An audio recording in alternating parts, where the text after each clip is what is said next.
Madame Lagarde, quand elle était ministre de Nicolas Sarkozy, alors qu'elle est maintenant présidente du Fonds monétaire international, Madame Lagarde, devant l'Assemblée nationale, avait déjà dit il y a quelques années qu'il ne fallait pas culpabiliser les riches.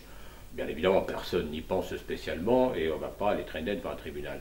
Mais voilà que maintenant, La République En Marche, par la voix d'une de ses porte-paroles, Aurore Berger, nous dit « Mais moi, je ne veux pas qu'on pense que les riches sont coupables. » Ben non, bien sûr, peut-être, mais enfin, comme le disait un peu Francis Bacon, le philosophe anglais du XVIIe siècle, qui court après les richesses ne sera pas longtemps innocent. Bon, passons là-dessus, on pourrait y revenir, c'était pas un peu pour plaisanter, quoique.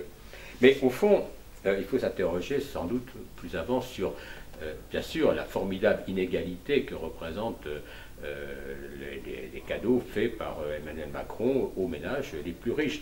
Simplement pour rappeler les chiffres rapidement, l'Observatoire français des conjonctures économiques à la fin de l'été publiait un chiffre. En gros, 45% des gains qui étaient prévus à destination des ménages par les mesures fiscales seront empochés par les 10% les plus aisés. Et parmi eux, c'est encore ceux qui sont le fameux 1% les plus riches, qui représentent 280 000 ménages qui vont empocher le plus. Donc, d'une part, c'est évidemment une injustice, scandaleuse. Mais plus avant, il faut s'interroger sur la logique de cet aménagement fiscal ou de ces cadeaux fiscaux. C'est qu'en favorisant le capital, en favorisant la circulation des masses financières, en réalité, le gouvernement Macron va accélérer, je dirais, le déséquilibre économique qui consiste pour les amateurs de dividendes à aller se placer sur les places les plus juteuses, les plus rentables immédiatement. C'est tout simplement une économie du coût, une économie de l'aubaine, une économie de la prédation.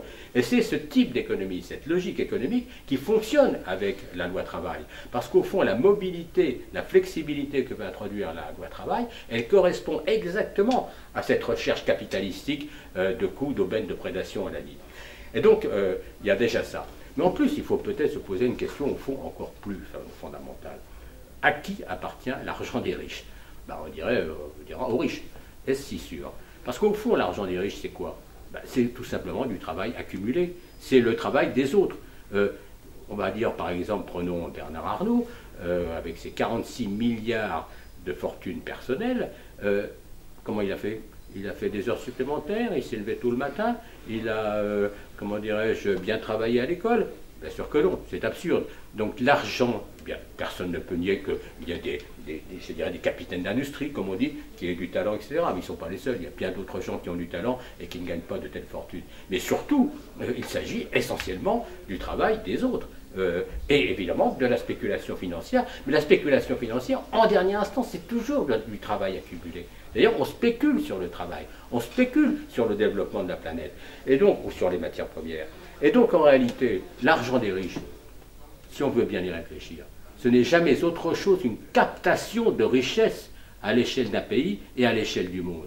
C'est une captation de richesse au profit d'une caste, et comme le disait Blaise Pascal dans ses pensées et dans le chapitre Misère, justement, un peu nommé comme ça à contre-emploi, je dirais, il prenait l'exemple d'enfants qui jouent et il y en a un qui dit « ce chien est à moi, ce chien est à moi ».